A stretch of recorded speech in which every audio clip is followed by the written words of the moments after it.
It's WST Sunday Live, hosted by Hrabchak, Lyss Houde, and Jacob Stoller.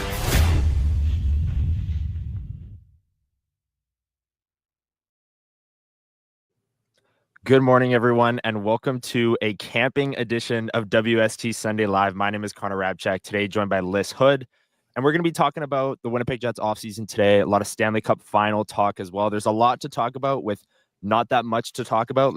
There's no real news, but we'll get there. We'll see how this goes. As you can see, I'm camping out in Winnipeg Beach, tethering to my phone, doing a live stream.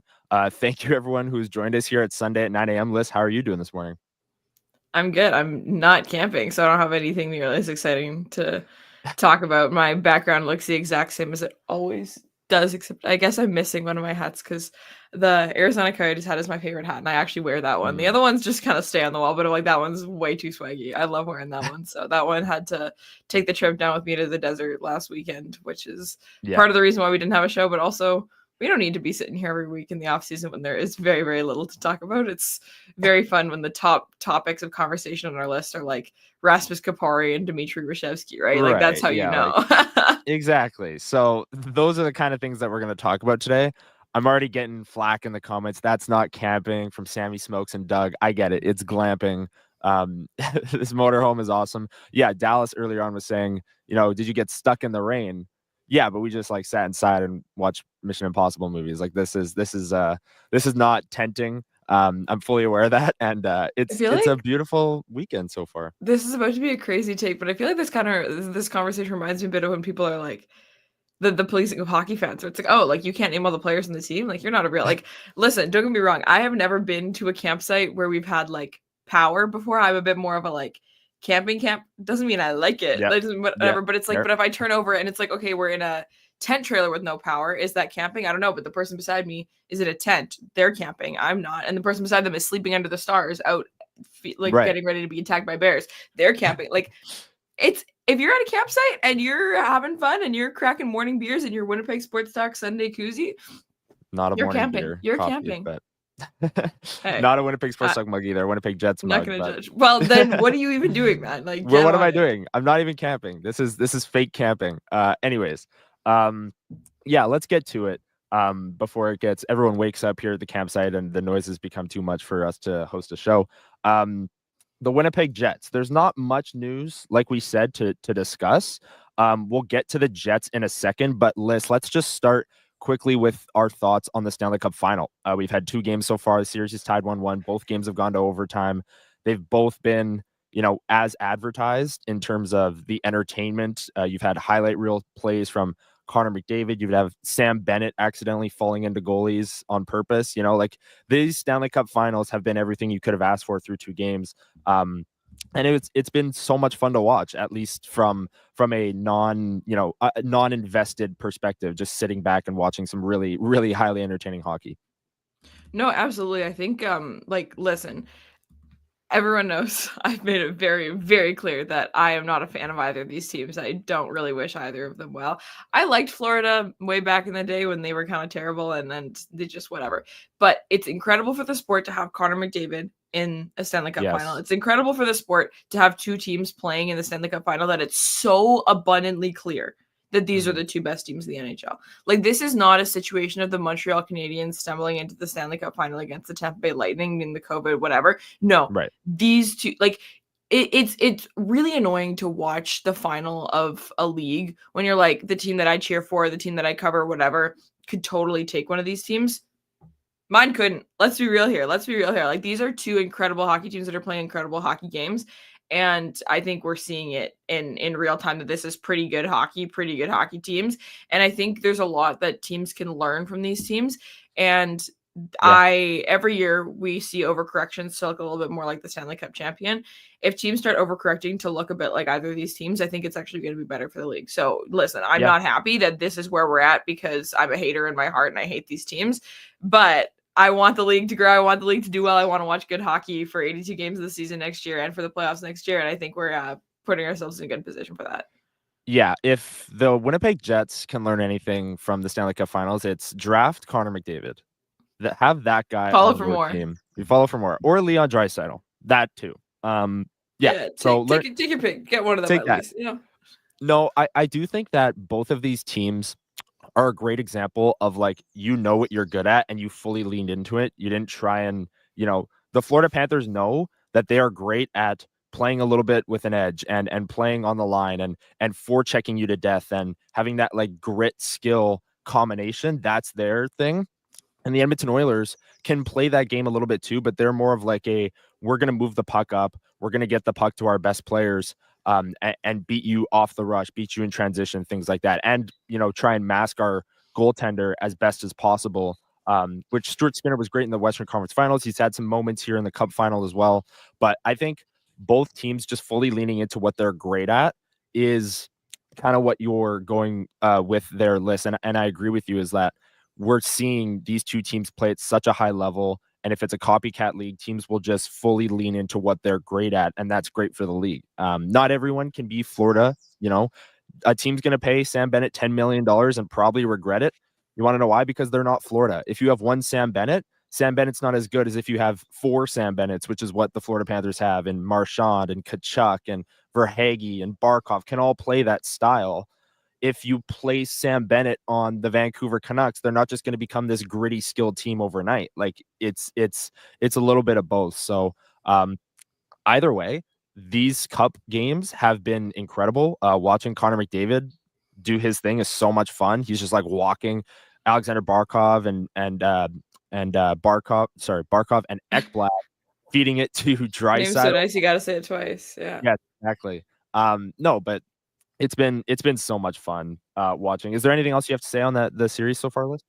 I just think, like, listen, you said it yourself, but I'll take it a step further. I think, does Florida have the best forward group like ever? Like, oh my God, that yeah. group of forwards is like unreal. Like, I genuinely am like obsessed with every single forward on that team. They all are so good at kind of filling in their own sort of specific roles where it's like they have a type that they want to play like, but then they all get to bring their own skills. Like A2 Lesterainen is like one of the sickest players I've ever seen play hockey. And I'm like, what's going on here? Like, it's so cool watching depth players actually be capital G good. I love it. Like, I think Florida is such a complete team and it's really neat to watch. Like, they're good in their own ways. Like, I love the fact that the Edmonton Oilers are like known to be flawed. Their flaws are very well documented, and yet this is where we're at and this is what they're able to do in spite of that, which is really cool.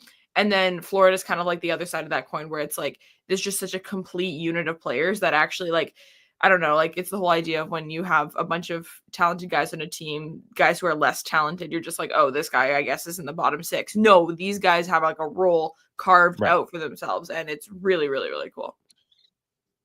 Yeah, like, and you see a guy like Brad Marchand is one of Florida's like best forwards. He's playing a third line role. Like, he got traded from Boston where he was playing a top line role. I mean, you can get, players who, like a Brad Marchand, 37 years old, not playing the best hockey of his career, playing as well as he is because it's a little bit more of a sheltered role. He can conserve his energy a little bit more even. Like, it just adds to that so much more. It's like you bring in Brad Marchand, he doesn't have to play with Barkov. He can play with Anton Lundell and be incredible on a third line, which is just such an advantage. Like, their top nine is one of the best that we've seen in the Cap era. And that battle of that top nine versus the best player we've seen or the most talented player we've ever seen in the Cap era just makes for, incredible hockey. And Darth Skater here was saying it's great hockey. Honestly, I used to believe that the best hockey was in the first round. Has NHL hockey changed? I think so. I will say, like, I was sitting there in the conference finals thinking, okay, when is the good hockey arriving? And then here it is. But hey, we got to the two best teams. They're here now. We're getting overtime classics. We're getting Connor McDavid dancing defenders, making them look like peewee defensemen in the open ice. And it's sick. It's so much fun. So I'm really looking forward. Game 3 is tomorrow night, Monday, as the series shifts back to Florida. And that's, I don't know. I don't have really anything else to say on the Cup Final list. If you want to move on to the Winnipeg Jets news that we do have. Let's start with, we're talking about like the best hockey players in the world, the best, like the Stanley Cup, like whatever. And then it's like, okay, so but Rasmus Kapari signed in Switzerland. Yeah, no, but I actually want to start with Adam Lowry. We did not go live last Sunday, so this news we haven't reacted to yet here on WST Sunday Live. Adam Lowry, hip surgery gives him 5 to 6 month recovery timeline. That is 5 months would be late October, 6 months is late November. So he's gonna miss time in the regular season. He's not going to be there opening nights. But he recovers incredibly quickly, but 5 to 6 recovery, going to take their time with this. Lyss, your thoughts on the Adam Lowry injury, the hip surgery that's going to keep him out 5 to 6 months? Yeah, I'm not overly surprised to hear that there was something that was plaguing Adam with an injury over the course of the end of the season. I'm sure this is something that didn't just happen randomly on a Tuesday after the season was over. This is definitely something that he's been grappling with, I'm sure, over the last couple of months. I don't remember the nature of the injury that sidelined him for a couple weeks early in like February or March or whenever it was, but I have a feeling these were connected in some capacity. And I think that we didn't see the best version of Adam Lowry and a lot of the other impact forwards for the Winnipeg Jets and defensemen as well. And this is what happens when you have players who play really big roles for long stretches of time and playing a 110% for 82 games of the year, which is what the Winnipeg Jets did en route to the President's Trophy, which is a discussion that we've had a little bit before where it's like, you had the Florida Panthers who were like, Matthew Tkachuk. Oh, I guess that's a bit of a different example because he was actually very much hurt. But like they can sideline guys and give them time if they needed to, because all they needed to do is just get in. And the Winnipeg Jets had a lot more to prove than that. And guys had to play big roles in big games every single night. And so Adam Lowry having a longer term injury like that is not overly surprising. And I'm really hoping that a 5 to 6 month rehab gives him some time to rest up a little bit, as we know most players need in the offseason to come back and be that full effective shutdown center that he can be for this team. And that he received some Selke votes this year.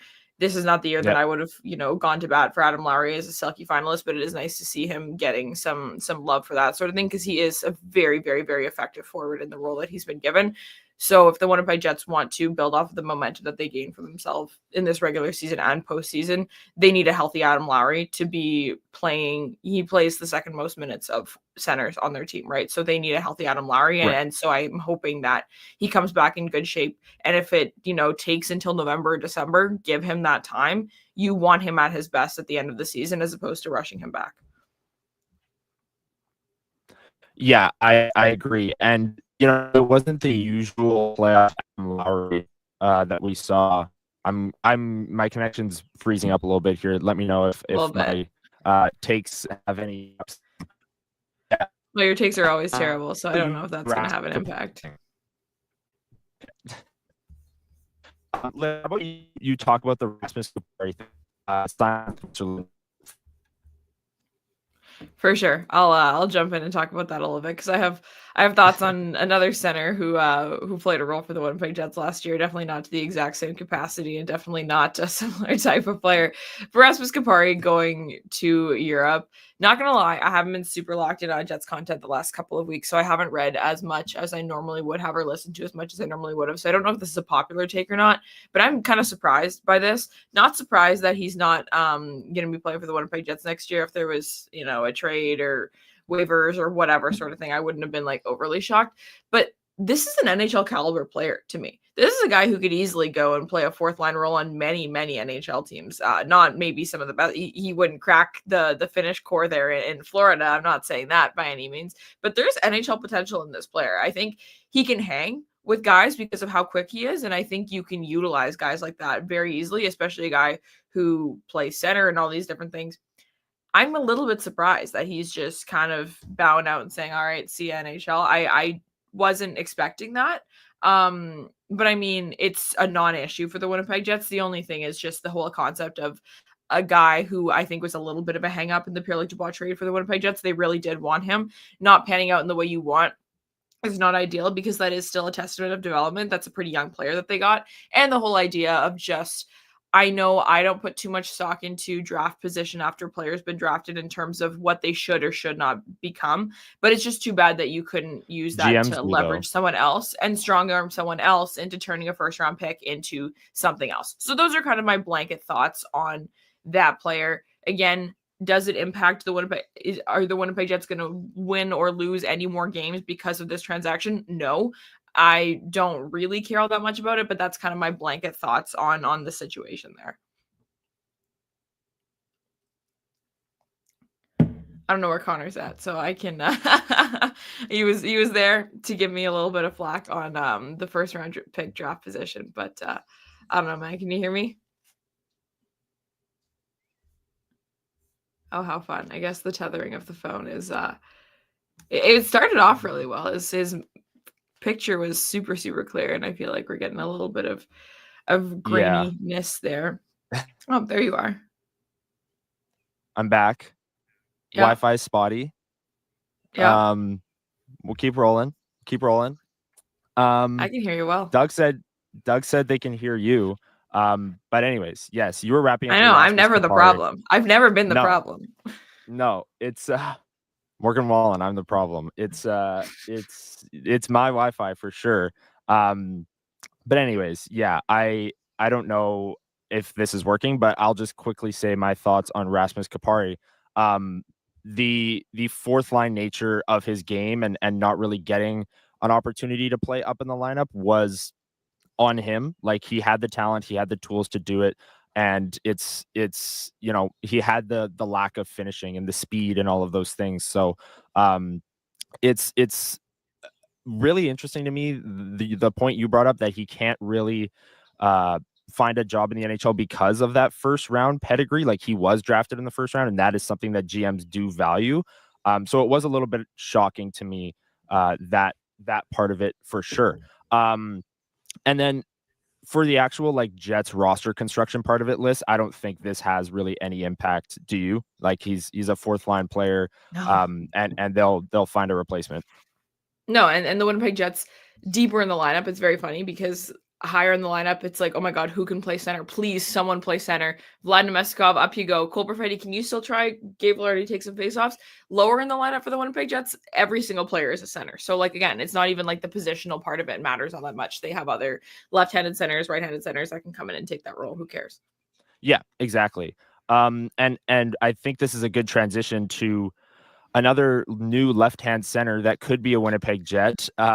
That's and maybe in a depth role, who knows? But Jonathan Toews, I think it's time to have that discussion, Lyss. Cam Robinson of Elite Prospects is at the draft combine, and he had an article come out yesterday, it was, with some news and notes and things that are, rumors that are buzzing and things of that nature. And he noted that there is an uncomfortably loud buzz, was the quote, for the Winnipeg Jets signing Jonathan Toews and Jonathan Toews coming home. So I've made my thoughts on this pretty clear in terms of, if the plan is, this is a great stopgap as our 2C, I'm not really in for it. Is a low risk bet on Jonathan Toews as a fourth line center, like what you're seeing with Brad Marchand as a third line left winger, right? If he's playing in a very sheltered role, he can be impactful and be valuable for this Jets team. I don't know where you sit on that, Lyss, as it seems like we're nearing a Jonathan Toews signing here in Winnipeg. Yeah, I mean, there are so many different thoughts that I have on Jonathan Toews, and I think I can kind of group them into on ice and off ice. And for context, to get things started for everyone, I think I need to set the record straight here and let everyone know that, like, growing up, everyone's got like their teams, their players, whatever, that makes them fall in love with hockey. Jonathan Toews was my favorite hockey player growing up. I was a Blackhawks fan growing up. Obviously, he's from Winnipeg, very influential time in my life. Drafted in 08, 07, I don't even remember, to be honest. And so I was 6 years old or whatever when he was drafted, 7, 8. And so that was the first player I ever watched kind of continuously grow into their career. 2010 Stanley Cup champs, 2013, 2015. That was my guy growing up. This is my favorite player as a kid. Obviously, the last few years have been really, really strange for a lot of different reasons, and some not so great stuff about whether it be that team, that player, and all that sort of stuff. So there's definitely some off ice stuff that can't be completely disregarded when talking about the player. And so there is that I kind of feel like needs to be put as like a disclaimer before we start the conversation. But then I think in terms of the on ice stuff, this is a really complete hockey player, and there's a lot to really like about what this style of player could bring to the Winnipeg Jets lineup. Bringing in Jonathan Toews as a second line center versus a fourth line center is a completely different story. And if it's the former, I think the Winnipeg Jets are going to be in a world of trouble. You see what's happening with a player of the exact same age in Florida, in Brad Marchand, in getting a little bit more of a limited role and being used a bit more effectively. If they were making Brad Marchand play 22 minutes a night the way he used to alongside Patrice Bergeron against the toughest matchups, you wouldn't be getting the same player. You wouldn't be getting the clutch goals. And that's what I worry the Jets will do with a player of the caliber of Jonathan Toews, is bring him in and expect that he can be 2013 Jonathan Toews. He can't. He's not. He won't do that. And if you are expecting him to be anything even close to that player, considering how much time he spent away from the game, you're delusional. You're delusional. It's not going to happen. That man is nearing retirement age. He hasn't played in many years. And he plays a tougher style of hockey too that requires some heavier matchups and all that. It's not the same. Granted, he is the type of player that doesn't fall off the way that really fast guys do. Rasmus Kapari, for lack of better terms. He's a guy who, can, Rasmus Kapari, the moment his feet fell off, he would have been in a worse position than he is now. You can't hang if you can't skate with the guys. Jonathan Toews has never been like the guy with that really Rasmus Kapari NHL edge speed or anything like that. So that does bode well for him here. But there's a lot of question marks around the utilization and the deployment of the player. Because the other thing is, fourth line center, who are you going to play him with? Because if you're just playing Jonathan Toews with Brandon Tanev or whatever, it's like, okay, what are we really doing here? So I have lots of questions about the off-ice deployment and all on ice, all those things. On the off-ice side of things, in terms of where the Winnipeg Jets are at in terms of trying to be competitive in the landscape that they exist in, which is they have to hang with 31 other NHL teams and they don't have the same advantages that some of the other markets do. This year, they really leaned into this whole band of brothers thing and this, like, we treat our players well. This is a really good place to play. This is a good place to raise your family and all these different things.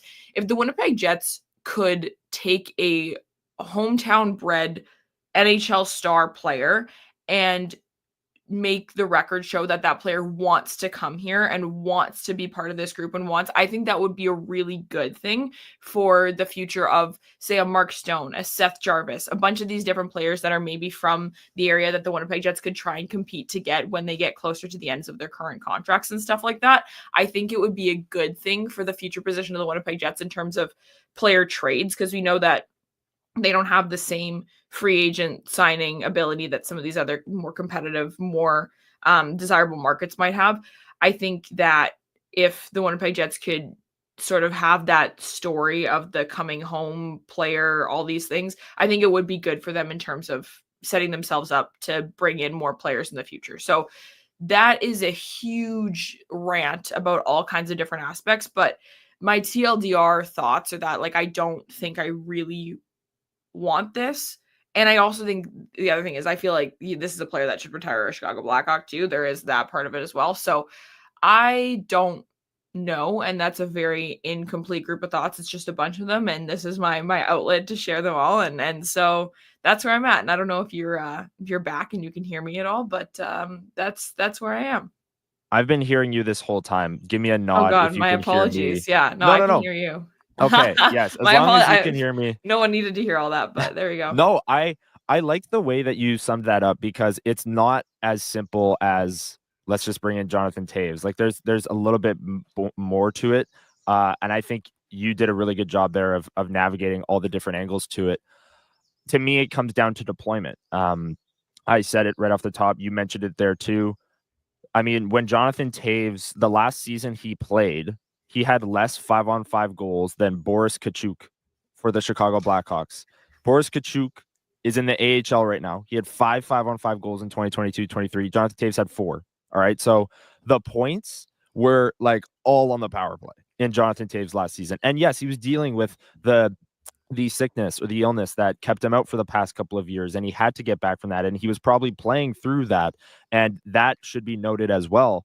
But to think he'll be, off for 3 years fighting through that to come back and then, I don't know, be anything close to 2014, 2015 Jonathan Toews is just not going to happen. I will say as well, the Adam Lowry thing that we discussed is a big part of this. I think if you can bring in Jonathan Toews at least as a 3C stopgap for the first 2 months and then bump him down to 4C when Adam Lowry comes back, I'm okay with that. Like I'm okay with the low risk bet of bringing Jonathan Toews as a fourth line player. And hey, if he's better and he's like 2019 Jonathan Toews or 2020 Jonathan Toews, like great. You know, like if he doesn't There's have a to be second this, line center yeah, spot wide open. exactly, great. But I think expectations should be brought down a little bit. That's the And biggest why thing. wouldn't they be high when it's, you know, Jonathan Toews? Like, it's the name. It's he's won multiple cups, gold medals. He scored in the gold medal game for Canada. Like, there are so many reasons why you hear the name Jonathan Toews Winnipeg linked with Jets push Winnipeg. every game to a shootout if you can. Yes, there you go. And you think, wow, this would be an incredible signing, but it's a lot is up in the air for me on Jonathan Toews. And if they end up signing him, my thoughts will be exactly the same in terms of the on ice deployment as well. Anything else you want to say, Liz, on that? Yeah, I mean, I don't know. I feel like we're hearing it from really random and different kind of corners of the internet where it's like I always just wonder how much of it is like the shoe fits sort of thing, right? Where it's like the Winnipeg Jets have a need, this player wants to come back, they have all this, that, whatever. And it's like I'm not sure. Some people are talking about it like it's a done deal. So I'm like, okay, like I really because this could be at the end of the day another Barry Trotz to the Winnipeg Jets. Like there could be nothing here. There could be nothing here. So it'll be very interesting to see you know, for a player like that too. Like listen, Jonathan Toews, I've heard lots and lots of stories about even when this guy comes home to visit his parent. Like if he like I hope he's prepared to be like the face of the franchise. Like I know it sounds ridiculous, but like one of the best players of the 2010s, full stop. Like that is a phenomenal hockey player. And getting a player of that caliber into Winnipeg, like this is it's the Blake Wheeler of it all, where I'm like, I don't know if you guys realize like how good of a hockey player was playing in this market when Blake Wheeler was here. Like that was one of the best wingers in the entire NHL at his prime, right? This is a guy who's like, the profile of this player is higher than any player not named Connor Hellebuyck. And if not, he's got a higher profile just because of the cups attached to his name. That's coming. That could come to play in Winnipeg. Like I hope he's ready for the spotlight and the limelight. I know Chicago's a massive market, but Chicago's not the same market in terms of, you know, walking from the Canada Life Center down to Portage in Maine and being stopped by 1 billion people because it's Chicago. So 100%.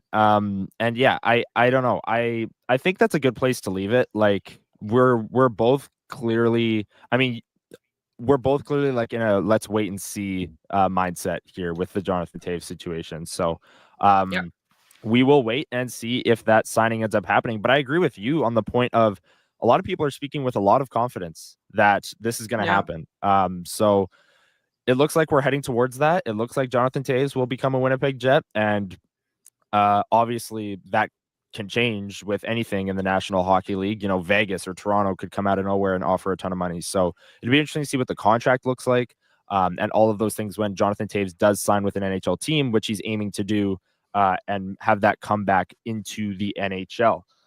Super quickly before we move on, I do just want to make a comment to Francis's comment, which I think is super fair. Like the whole idea of like, it's a bit of a give and take where I'm like, I totally understand that some people are wondering what kind of player this player will come back as. And it's a bit of a moot point because he's not going to come back if he doesn't think he can compete at the highest level for sure. Right. But Francis is saying that nobody knows what kind of shape he's in. He's not going to come back and make a fool of himself. I think legacy is so important to a lot of these players. And the last thing this player wants is to have some big, it's the Gabe Landeskog of it all, honestly, on frame for frame, where it's like Gabe Landeskog there's so much hoopla around his return to the NHL. It's like if he was like garbage and like not ready to do it, it just would have like ruined the whole story and tainted what is, you know, considered to be a phenomenal player and a phenomenal leader. And in that situation, I feel like you can draw parallels to this one here. So I do think that if he comes back, it is because he is able to compete at the level he needs to. I just don't see a world in which it's possible. Like 37-year-old Sidney Crosby is like the only player who's been able to keep up and hang. He's on his own. So it'll be interesting to see what the expectations are, what actually happens, and lots and lots and lots and lots of question marks. That's yes, and that's where we'll leave that. And stay tuned, obviously, to the Sports Talk WPG socials for if that news drops. We'll probably have the news for you, even if Jonathan Toews doesn't sign in Winnipeg, because he's from Winnipeg, so it's still Winnipeg news, even if he signs with Toronto or whatever the case might be. We also had another piece of news yesterday, Liz. Scott Arniel finished second in Jack Adams Trophy voting, behind Spencer Carberry of the Washington Capitals, who took home the award in his first season as head coach. Two first-season head coaches at the top of the list. I believe Carberry's first year head coach with. No, he's had some years. No, 2 years. Okay. Thank you. Yep. Thank you. Thank you for keeping me in check there. Anyway, Scott Arniel, second, 16 first place votes to 81 for Carberry. Just your thoughts, Lyss, on the job Scott Arniel did this season and him finishing second to Carberry. Yeah, I think this is something that I took a bit of a victory lap before we started recording, where victory lap, not a hot take by any means, but I was like, to me, there's a clear 1, there's a clear 2, and then there's a drop, and then there's 3 and others. I was a little bit surprised that Marty St. Louis was a finalist, but then when I thought about it, I was like, who else would I have picked? I don't really know. I was on Team Jim Montgomery, but again, it's Central Division bias because I've been watching what Jim Montgomery's been able to do, which was awesome, whatever. I thought Carberry was going to run away with this one. I thought Scott Arniel was going to run away with second, and then everything else was just whatever. That is exactly what happened with the voting that was published by many people on Twitter. I'm looking right here at a tweet from Chris Johnson. And yeah, Spencer Carberry, what a stud. Because I think both Carberry and Arniel embodied what people think of with the Jack Adams, which is not, the best hockey team. There are a lot of people that are saying, okay, Paul Maurice, 3 straight cup finals, whatever.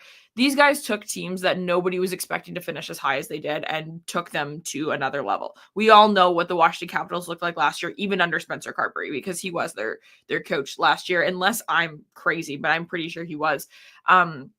But they went like above and beyond what anyone's expectations were. Everyone thought that the retirement home of the Washington Capitals was just kind of another metropolitan throwaway, like there are many, the Islanders, if you want to put them in that mix, whatever. They really came out and exceeded expectations. Winnipeg Jets, exact same situation, where it's like, listen, everyone knew that the Winnipeg Jets had some good players. They knew that they had a Vezina caliber goaltender that they could ride if needed, whatever. This was a year where they had exceptional goaltending performance, because you always say, show me a good coach, I'll show you a better goalie. And both teams had good goaltending this year. There's no question about that. But they all exceeded the expectations of what that team was able to do. And so I think Scott Arniel finishing second in the Norris, or nope, that's not right. Finishing second and the Jack Adams voting is a really, really phenomenal accomplishment for him. Awesome in his first year, especially considering how many people had question marks around him, seeing as his other stints as a head coach in the NHL didn't go exactly according to plan. Very happy for the guy. I do think this is exactly where he should have finished. This is how my ballot would have looked too. There is a reason why I don't have one, but I think Spencer Carberry winning the award does make a lot of sense. Scott Arniel is a well-deserved second place finalist. Yeah, I'm with you on that. And the job that Scott Arniel did coming in as an assistant, I do think that maybe hurt him a little bit, the Jets' success last season, because the Washington Capitals came out of nowhere. They finished last in the East in terms of the playoffs last year. They were the 8th seed and then rocketed up and were competing for the President's Trophy.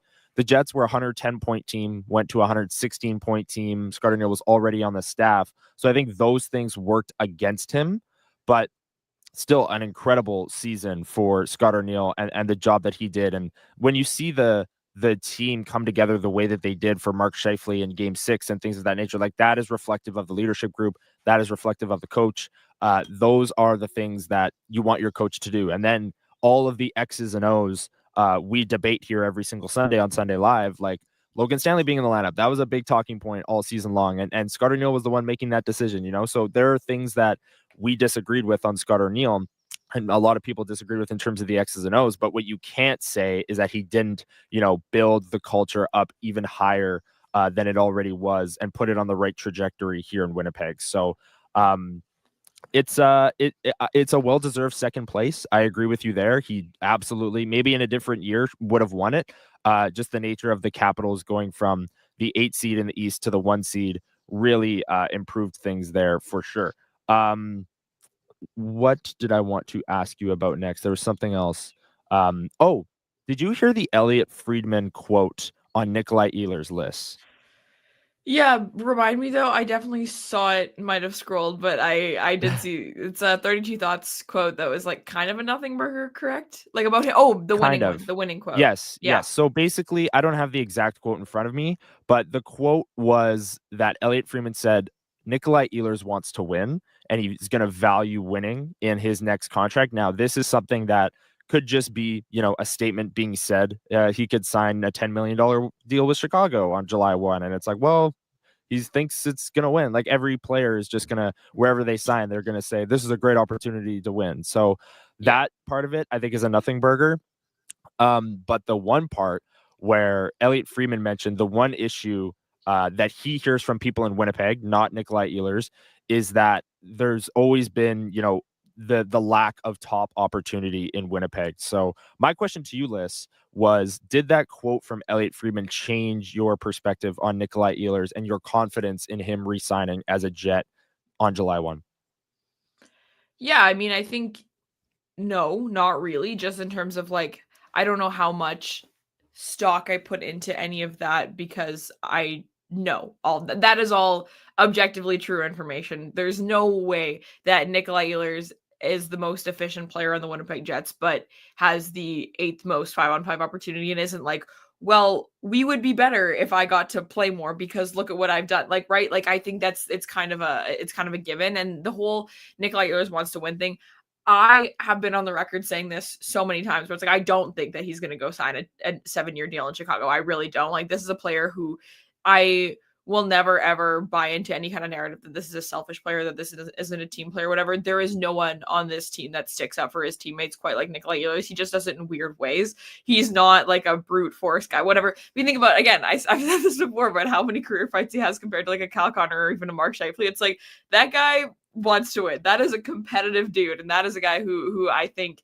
that quote from Elliot Friedman, while it's a nothing burger, because you're right, everyone will show up to 32 NHL teams and be I saw the opportunity in this group. I think we can go far. I think we can make a push. I think there's potential here. They always say that. No one's going to be They do. yeah, you know what? I don't think that this team is going to be very good, but I just want to be here because I like the local food scene. No, nobody says that. So I don't put a ton of stock into either of those things. Well, I don't know about that. Yeah. Maybe I shouldn't say those things so matter of factly, but besides the point, I think that it's interesting that is when Elliot Friedman, if I had heard those words directly from Nikolaj Ehlers, I might be a bit more interested, but I think it's the sort of thing that every single person who's in and around this team knows that, again, it's you look at the efficiency versus the opportunity to use said efficiency, and there's a gap there. There always has been. Yeah. So everyone's going to say that.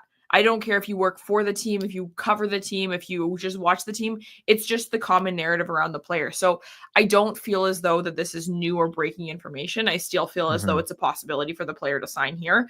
I'm not if he, doesn't sign anything, it's crickets and July 1st, he ends up in Utah or whatever. I'm going to be okay, fair enough.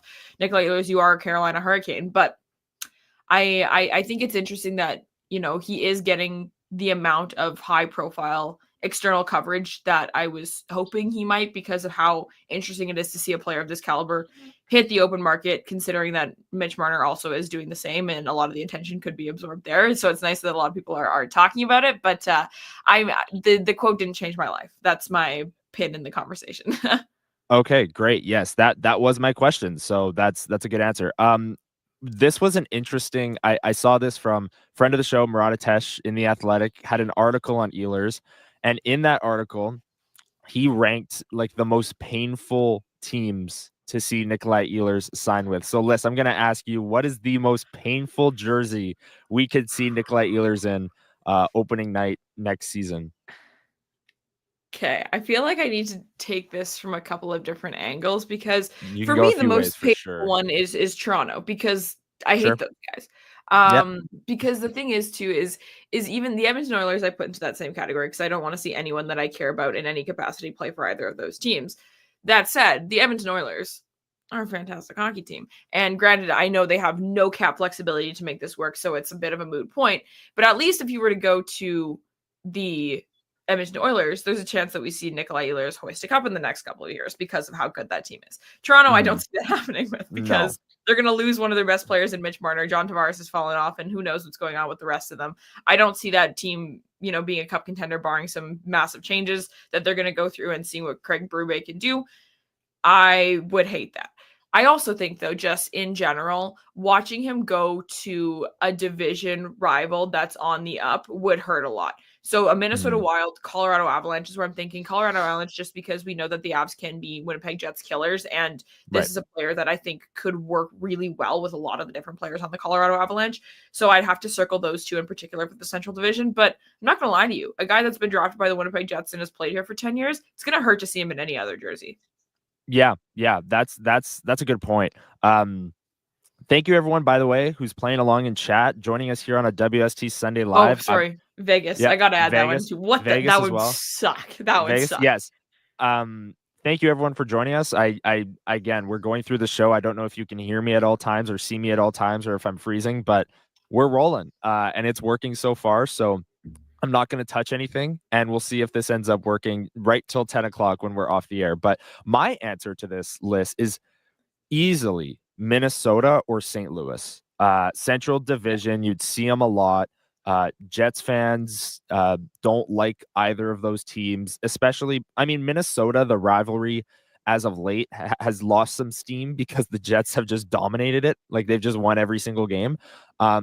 St. Louis coming right out of that playoff series, and the way that playoff series was, like going up in a first round against Nikolaj Ehlers next year or something like that would just be so painful for the Jets and their Dang. fans. So yeah, I think Minnesota is my answer for most painful in terms of like you'll see him the most, and it's the best mix of like you hate the team and you'll see him the most, where Toronto you'd only see him twice a year and it's Yeah. like whatever. Vegas is another one as well, because Vegas, it's like the perfect storm for him to just go and light it up in the playoffs and maybe eliminate the Jets one day as well, right? Like it would be so bad. Yeah. And Jay And I Miller think they would also brings up one last point on Minnesota. Jay Miller brings it up in chat. Playing with Ryan Hartman on the Minnesota Wild, like seeing them become bros, like that would oh be my so god. painful. So I don't know if Minnesota has the cap flexibility to even make it work. I might just be, Marco mentioning Rossi, them you're just a for Winnipeg Jet. right. Marco Rossi, yes. No, No, but and I think the thing with that would Minnesota be too painful. is that they would also be the type of team, in my opinion, that would let him play with the all-stars, right? Like that's the other thing about like with the Winnipeg Jets, where it's he's in that secondary role. I think Minnesota's a team that would not put him in that secondary role Sure. necessarily. I think you would hang with Kaprizov. I think you would hang with Matt Boldy. I think they could let him play with whoever. I think it would be open to letting him play with whoever. I think any team who acquires him will be open to it. So it'll be really interesting to see wherever he goes if he doesn't sign with the Winnipeg Jets. Watching the first few weeks of his deployment, just kind of giving him a try, because every team thinks that they know better with Nikolaj Ehlers. They're like, oh, like I said, this is the most efficient player.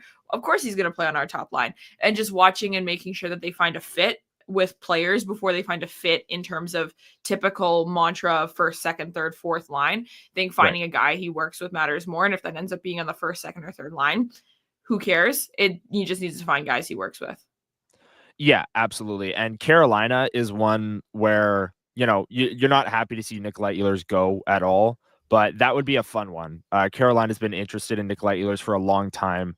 They are like some talented wingers away from being a team that can compete for the cup. Like I know they made the Eastern Conference Finals, but it wasn't necessarily perfect once they got there this year. And this was supposed to be a down year for them. People knew that they Right. have some good pieces, and it's not like they're like a Tampa Bay Lightning-ish, whatever, where it's like they're kind of at the end of their window and like their guys or whatever. No, like this was just a little bit of a setback year for Carolina, and then making the conference final was more an indictment of the Metropolitan Division than it was of their team, right? So I think there's definitely a lot of potential for Carolina to have lots to like. Yeah, 100%. So we'll see. We're on Ehlers watch here at Winnipeg Sports Talk Sunday Live on daily with Huss and Remo as well. So lot to get to with Nikolaj Ehlers over the coming weeks and months into next season as well. The last thing I want to bring up, Lyss, before we get to trending up, trending down, I see some people mentioning it in chat. It's the image in question, Connor Hellebuyck on the side of a lake with the Vezina and the Hart Trophy. Again, in today's day and age, you can't really believe anything that you see on the internet. So where I'm at with this is I'm going to wait for it to be official to talk about how incredible that a goalie from Winnipeg won the Hart. I'm going to wait for it to be official before we have that discussion, because that is a major discussion and I don't want to have it and then have that image be AI generated, So I'm going to wait for the NHL to announce it to see the actual video of Connor Hellebuyck standing on the lake. Because if it's true, it's incredible. Like I said, a goalie winning it, one incredible thing. A goalie from Winnipeg in the smallest market in the league, another incredible thing. Both of those things mixed together, it's one of the most impressive Hart Trophy wins in a long time. If it ends up happening. So I see Coach Rennie. The Hockey News reported that there was a leaked image. They didn't report the fact that he has officially won. Or maybe they did. Maybe they're jumping the gun, but we're not going to jump the gun. I'm not doing that. So they can go ahead and report it. I'm not. That's where I'm leaving it. I don't know if you have any thoughts, Liz, on the leaked image. Just large sugar-free vanilla iced coffee, please. 2 hash browns, 1 for me, 1 for Jacob, and then sausage McMuffin, please. So. Right. Yes, I do owe you McDonald's breakfast because I said that while I think Connor Hellebuyck deserves it, I didn't think he would win the Hart. So if this ends up being true, I am out $15 or 10 or however high you want to go with this McDonald's breakfast meal. But yeah, again, like it would be such an incredible accomplishment and one that I want to spend more time on when it's official. So I am going to wait for that. Let's get to trending up, trending down list. This is a segment where we pick one player, usually on the Winnipeg Jets, who has trended up or down over the past week of play. But now it's the offseason, so we can really do anything with this segment. If you're here with us in chat, we really appreciate it. Battling through some, tethered Wi-Fi connection here, tethered hotspot. We're frozen at times, can't hear us at times, but hey, you're here anyways. You're enjoying it. We really appreciate it. Hit the like button down below.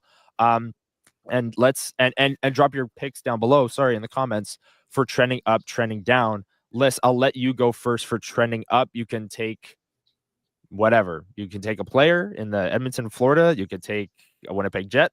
You could do whatever you want. Go for it.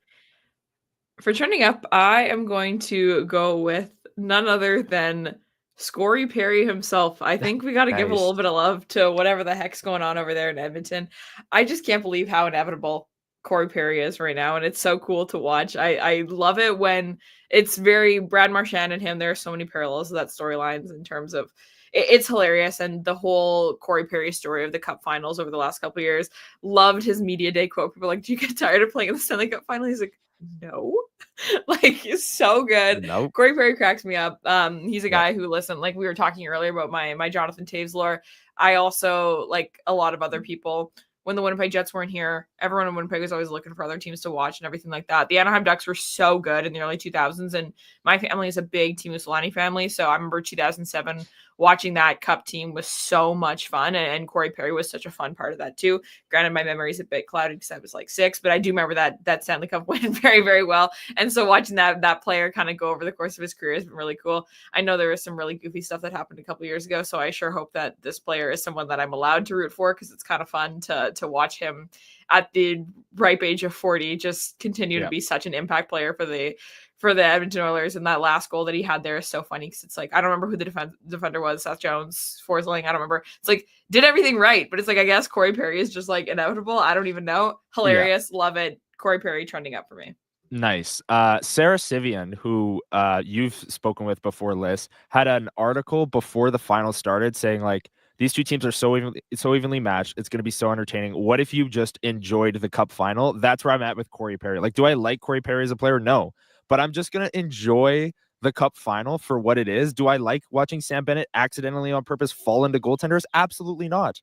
But it's a part of this whole, like, back and forth. Like, I'm just enjoying this Cup final for what it is. I'm throwing out all the potential, like, negative, like, oh, I don't like Corey Perry, or oh, I don't like Sam Bennett. I'm just enjoying it. We're not emotionally invested in it. So be it, right? So I'm with you on that. My trending up, the likelihood of Jonathan Toews becoming a Winnipeg Jet. There's some uncomfortably loud buzz per Cam Robinson of Elite Prospects. So my trending up is, I think, the likelihood that we see Jonathan Toews in a Winnipeg Jets uniform to begin next season is trending up. So that's my pick. I'm not taking a player, but I am going to take that. Also, shout out, if I was going to take a Jet, I went with the Jonathan Toews, who might be a future Jet, but Jacob Julian. London Knights won the Memorial Cup, and he scored a really nice goal in that game too. So Jacob Julian, Jets prospect, trending up, as well as Jonathan Toews' likelihood of being a Jet next season. Trending down list. Do you want to go first on this one? Sure. For trending down, I'm going to go with none other than Winnipeg Jets legend Dmitry Rashevsky. Nice. This is a player that, listen, trending up, trending down is not the time for me to go on some big tangent rant, whatever. But yes, it is. I love that Dmitry Rashevsky can do no wrong in the eyes of the Winnipeg Jets fans, because he doesn't play It here. was getting Everyone who plays here, ridiculous. It was getting ridiculous. like, I saw he lineup. could be this. I saw lineup mocks with him as the second line winger next season.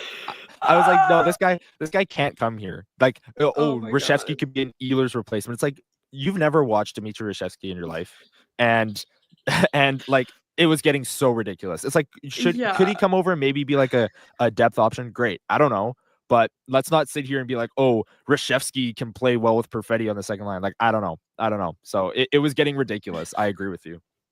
Yeah, so it's so funny because every prospect who is like, I don't know, either plays in Europe and then so people don't watch them, or is like not a conventional top line player sort of thing, people just like tend to love. Like this whole like Nikita Chibrikov is perfect and Brad Lambert is washed is so funny because it's like, unfortunately, I think it is a little bit of a closer comparison than that, where they're just both unknown factors who are in the Winnipeg Jets system. But I know where's the fun of that. I know. Anyways, Dmitry Reshevsky, whatever, it is what it is. But there's I don't know if it's been official or not, but there were some rumors that he signed another 3-year deal in the KHL, granted with a different team, but that I don't think it sounds like he's going to be coming over anytime soon because he was expiring on his deal. So people had some question marks around that. So he's trending down. Unfortunately, your second line Nikolaj Ehlers replacement is going to have to wait to find someone else. Darn. But Dmitry Reshevsky, one of my Jets draft pick, is going to get my trending down. The Jets did such a good job. They drafted the next Nikita Kucherov, and he never came to Winnipeg. What a shame. What a shame. No, I'm taking Reshevsky trending down as well. That's a good one. My trending down is going to be Rasmus Kapari. Pretty obvious reasons why. He signed a 2-year deal in Switzerland, never really found his footing here. I mean, to start this season, he had some moments. You know, he had 5 goals this year, and a lot of them came in one stretch. But could never really put it together consistently and is no longer in the NHL, signing a 2-year deal in Switzerland. So Rasmus Kapari is my pick for trending down, along with Dmitry Reshevsky from you, Lyss. That's a great pick. The hype train was getting out of control, people. This was 100 I'd still love to see him come if it worked. Yes, yeah, me too. This was 100-point player just waiting. No, I'm kidding. I'm joking. I'm being ridiculous now, but that's a good pick for trending down. Rumored that he's remaining in Russia, 3-year deal. So that was trending up, trending down. Thank you for playing along in the comments. We really appreciate it. And while you're down there, hit the like button. We'd really appreciate it. I'm out here in Winnipeg Beach, still streaming, still going live. The Wi-Fi is working as it's StreamYard's mad at me because the Wi-Fi is not working well enough, but it's working enough so that I can hear Lyss, and that's all that really matters here on this Sunday morning. So thank you for joining us. But... Come on. Thank you for joining us, people. Hit the like button down below. We'd really appreciate it. And now let's get to our next segment. I think this is going to be a big one. It's the off season. Everyone's got questions. Let's get to one burning question. This is a segment where we throw it to you, the chat room, for any questions that you have regarding the Winnipeg Jets. We're going to try and rapid fire through these questions. So get down to the comments quickly.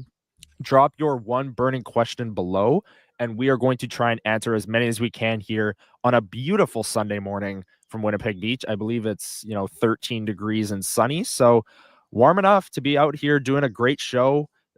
Wouldn't miss these shows for anything. These WST Sunday Live, so much fun this year. And you people in chat are the reason that it has been so much fun.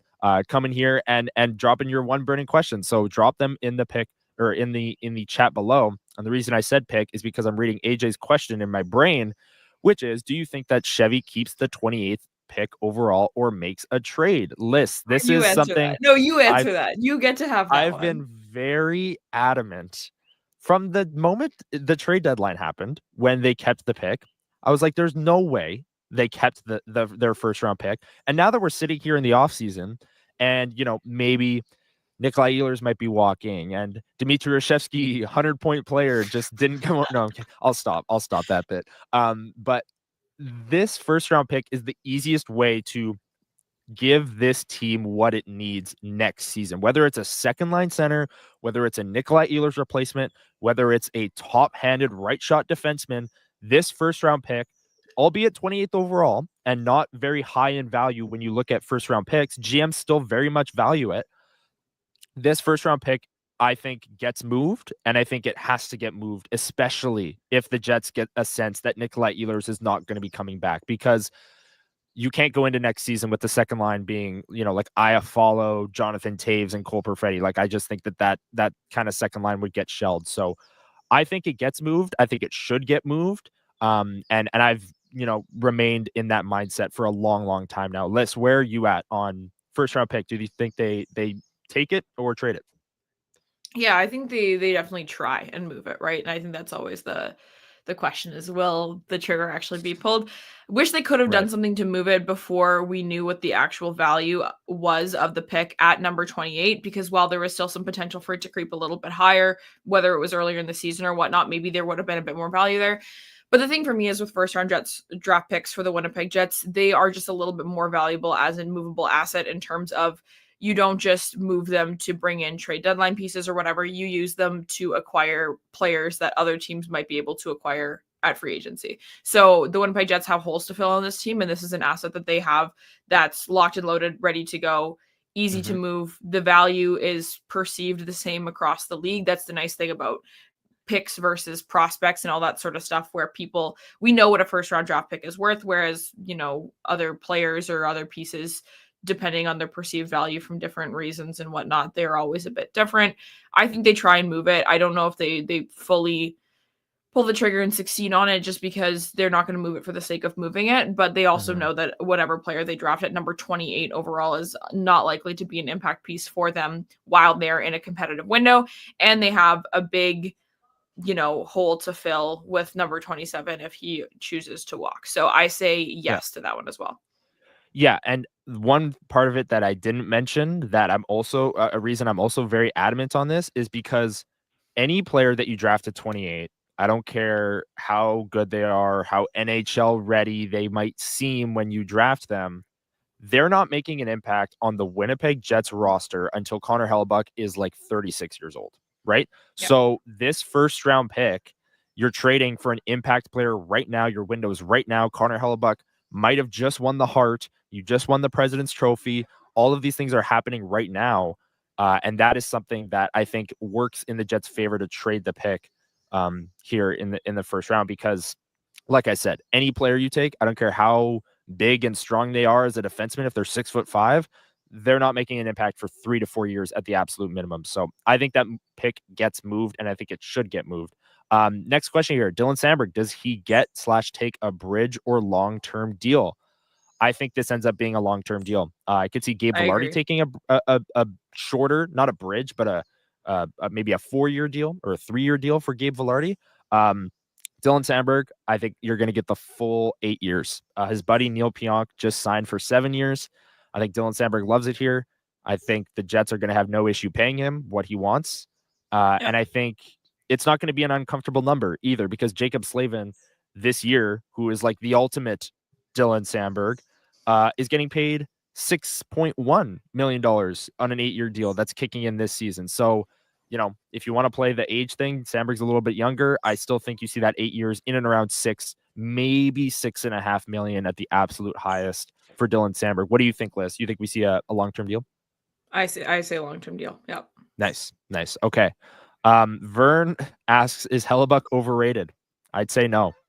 I'd say no as well. Hellebuyck's a really good goaltender. I think that's what everyone thinks.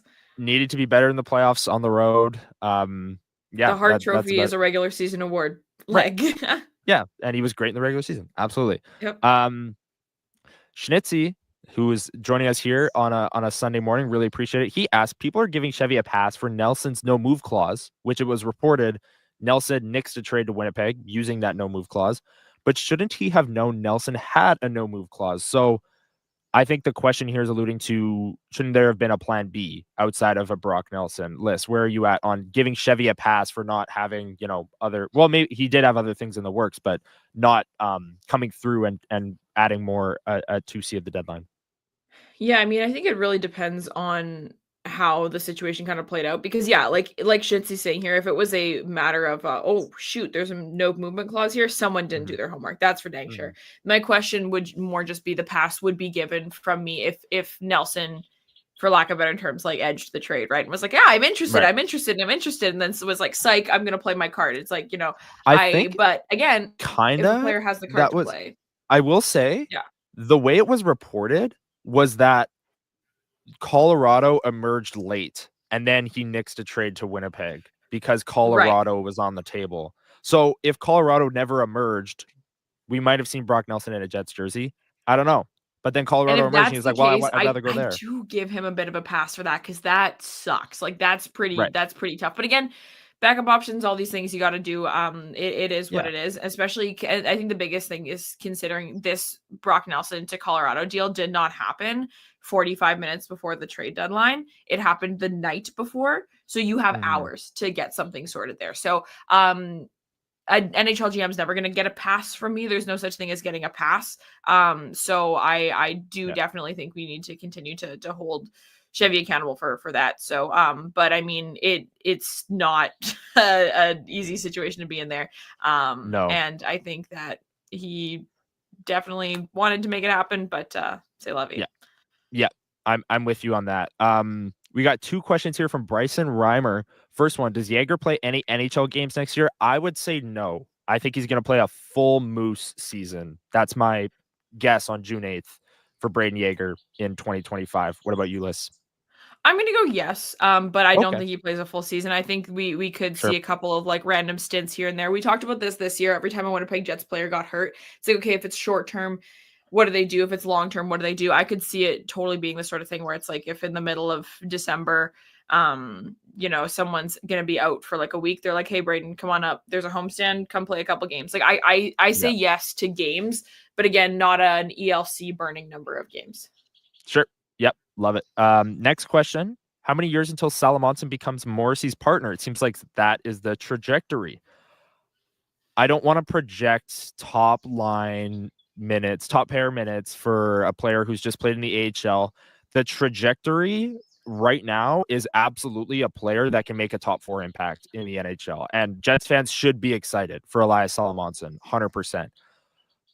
Becoming Josh Morrissey's partner, playing 23 minutes a night, I'd say probably 2 to 3 years. And again, it's very much like what I was going to say too. How could it be as early as next season? Absolutely. It could. Injuries could happen. Elias Salamonson could be dynamite in training camp in the first 15 games for the Moose, and they call him up and say, you know what? Like Chevy's quote on him in the end of season availability was very glowing. So they just like, oh, we love this guy. Screw it. Let's put him up on the top pair or even on the third pair. I think is most likely next season if you see him getting NHL time is on the third pair. But to be Josh Morrissey's partner, maybe the 2026-27 season where Elias would be 22 or 23 and really starting to, he's played NHL games at that point. He's played on the third pair, kind of like a Dylan Sandberg situation where he's been on the third pair and then he's taking that big leap, big step up. So I think 2 to 3 years. You agree, Lyss? Yeah. Yep. Just going to leave it at that. Love it. Yeah. Okay. Doug's asking, will the Jets offer sheet an RFA like Mason McTavish? I think offer sheets are they get talked up all the time. Like, oh, they're going to happen so much. And then they never do. And then they did last year. So there's even more talk. Like the St. Louis Blues capitalized because the Edmonton Oilers were in cap hell. And they looked at their Puckpedia and went, oh my goodness, they have $3 million in cap space and 2 RFAs to sign. Let's offer sheet them both and see what ends up happening at a number that they can't match. And it worked. So I don't think a team like Anaheim is, prime for a offer sheet this year. And a guy like Mason McTavish, they would look to move because he has value. And if you did offer sheet him, I think Anaheim would just match because he's one of their younger, better players. So do you think the Jets could be in the offer sheet? Maybe not Mason McTavish specifically, Lyss, but the offer sheet business, kind of like a Dylan Holloway type where you just a couple million for a couple years kind of thing. I feel like I have no reason to believe that they would, just because offer sheets are so unconventional in NHL. They don't happen super often. We can count on our fingers the amount of times that they've successfully gone through and in the last couple of seasons. And the Winnipeg Jets haven't really partaken. Is that a word? They don't really partake in that particular activity the last couple of years. So I don't know. I do like that the Holloway and Broberg offer sheets worked out as well as they did in the immediate short term for St. Louis, because anytime there's an option in the NHL to do fun things, I like it when people exercise that option. So I think that, it is a good thing that people want to see more of them and that people are thinking that teams are open to it. But like, they've been a thing in the past. We had the Aho, Kakanyemi, whatever. I don't know. I think there might be a little bit too much smoke around this offer sheet thing. Sure. I don't think they're going to be as big of a deal as we think they are, as we are hoping they are, or whatever. I'm going to lean a little bit more towards no, just for the boring answer. But yeah. Come on. That's bad for content list. No, I'm with you. Offer sheets are great in theory, but then you come to July 1 and they rarely ever happen. So I'm with you on that. Dallas, the last question here. Sam Bennett, could the Jets afford his contract? I'm so glad you brought Nikolaj this Ehlers up. walked. If Nikolaj Ehlers doesn't resign, they have the cap space to do it. Would Sam Bennett sign here versus like staying in Florida for the next 8 years? Like, I don't think so. I don't think it's really an option. They can afford his contract though. If Nikolaj Ehlers doesn't resign, they'd have the cap space to do it. So to answer the question, they would afford it if Nikolaj Ehlers wasn't there, but I don't think it would happen. There are so many people that are talking about, they're like, oh, like the Jets need the agitator type, the Sam Bennett, the Matthew Tkachuk, the Brad Marchand, whatever. And Right. I just can't handle this take at all because like I saw a Brendan Lemieux comparison in the chat earlier, and I'm so glad you were talking when that came up because like I did not need to take the floor at that moment because guys, the only reason that these things work is because these players are also good at hockey. Like there's not like this isn't just like some random thing that these guys get to come into the lineup and take up a spot because they're annoying. They're also really good hockey players. So what you'd have to do for the Winnipeg Jets is tweak an existing good player. You don't just get to bring some guy in to be annoying and take up one of your 12 forward spots because he's like, no, these are good hockey players. Sam Bennett is an unbelievably good hockey player. The problem is Sam Bennett is an $8 million good hockey player. He's not a $10 million hockey player, which is where we're at right now. I agree with Blake in the chat that he's only this player on Florida. Could he go and be a player like that on I don't know, like a Vegas or something like that? I'm sure he could, whatever. But it's like, he's not going to go to, like you said, the Vancouver Canucks or whatever and be Sam Bennett. No chance. He's not going to come to the Winnipeg Jets and be Sam Bennett. So I don't remember what the original question was. I'm going off on a tangent. Could the Jets afford his contract? Yes, probably. Should they? No. Will they? No. I don't know where I'm at with what I think Sam Bennett's actually going to get on the open market or where he's going to go. I do think he is going to take his payday, especially if the Florida Panthers can get a second consecutive cup. You got your rings. Might as well go make some money. Like, have fun, buddy. Good for you. Congrats on, getting to bully enough goaltenders and score enough clutch goals on the road that you get to make that money. You've earned it. Have fun. Just don't do it here. Which Mark Scheifele's road playoff goal record got broken by Sam Bennett. So Mark Scheifele 2017-18 had 11 road goals. Sam Bennett this playoffs has 12 goals on the road. So he's been incredible for Florida. But it goes back to what we led the show with today, which was the fact that Edmonton and Florida are both so good at what they're so good at. And that's why a guy like Sam Bennett can thrive. That's why he can play with Brad Marchand, Matthew Tkachuk, all of these, Carter Verhaeghe, all of these other players that play that same style. And that's what their team is good at. That's what the system is good at. Sam Bennett wouldn't be as good as he is on a team that's more finesse or more skilled. And a team's going to either incredibly overpay for Sam Bennett and regret it because they're going to realize, oh, we're not Florida and Sam Bennett is a piece of Florida, but we're not them. Some GM's going to overcorrect. It's a copycat league, so we're going to sign Sam Bennett because he's great. But that's not the way that it works in the NHL. And you often see GMs make mistakes with contracts like that on July 1st. So that's where I'm at. That's going to close our one burning question segment. Thank you, everyone who submitted questions in the chat below. And if you're here with us on a Sunday morning, Winnipeg Beach, people are starting to leave their campsites. Trucks are starting up, things of that nature. Here at Winnipeg Beach, the sun's coming out. It's getting nice. But we really appreciate you joining us here on a Sunday morning, WST Sunday Live, every Sunday, 9 a.m., discussing the Winnipeg Jets. The last thing that we need to talk about today, Lyss, before we close the show, is our dear friend Jacob Stoller. I was going to lead the show with this, but Jacob announced his retirement from sports media on Twitter X the other day. And we just want to extend our thanks to Jacob, who we started this show with him. He had a great year this past year with sportsnet.ca covering the Jets. Loved reading his work. I carpooled with him to every single game, sat next to him in the press box every single game. He was, tired of my Dylan Sandberg takes so much that he decided to retire from sports media. No, I'm kidding. But love Jacob. Loved having him on this show. This show wouldn't be where it's at without him. And we just want to extend our thanks and gratitude for all that he did this past season, both in this show and covering the Jets for Sportsnet. Lyss, a word on Jacob.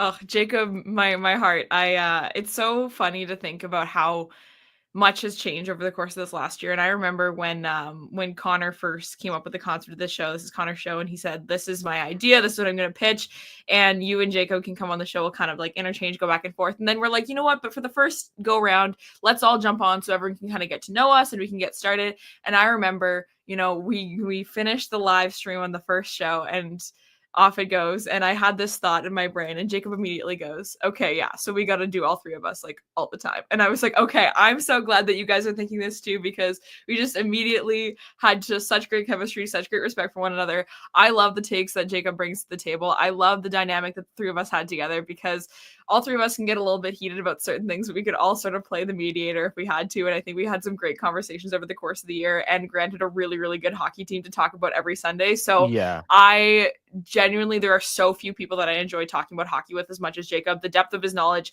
the willingness to question and criticize and dive deeper into things and push back is just always so welcome. And his perspective is going to be greatly missed. And it's just been such a fun year. So I'm grateful that even though it was only one season that we got to spend together, I'm so glad that he chose to spend that season with us on this show. I adore you both with my whole heart. So it was really fun to be able to kind of spring my Winnipeg sports talk journey off the springboard here with you guys on the show. It's been an awesome year.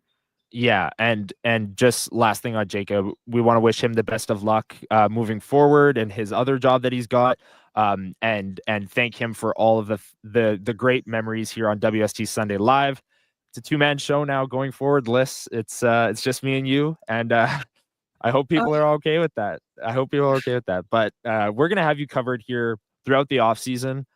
It's very much gonna be touch and go on which Sundays we have shows and which Sundays we don't, but we will have plenty of content for you when signings happen, when the draft happens, all of those things. And yeah, at the end of it, we wanted to, thank Jacob for everything. Gonna miss him up in the press box and all the memories we had going to games and stuff. And yeah, like I said, all of my annoying takes that he put up with all season long. So that was, you know what? He gave you his own fair share of annoying takes too. Yes. So there's give and take there. Absolutely. All right, let's get out of here. People are starting to leave. Sun's starting to come out. I've got to enjoy my Sunday. I'm sure a lot of people do as well, but we really want to thank you for joining us on this Sunday at 9 a.m. here on WST Sunday Live.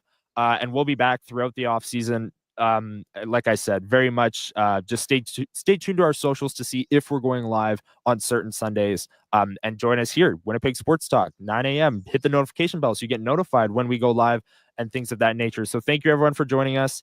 Really appreciate it. Hit the like button on the way out, and we'll see you on some Sundays here throughout the summer, talking all things Winnipeg Jets. Have a great Sunday, everyone, and we'll see you next weekend. See you.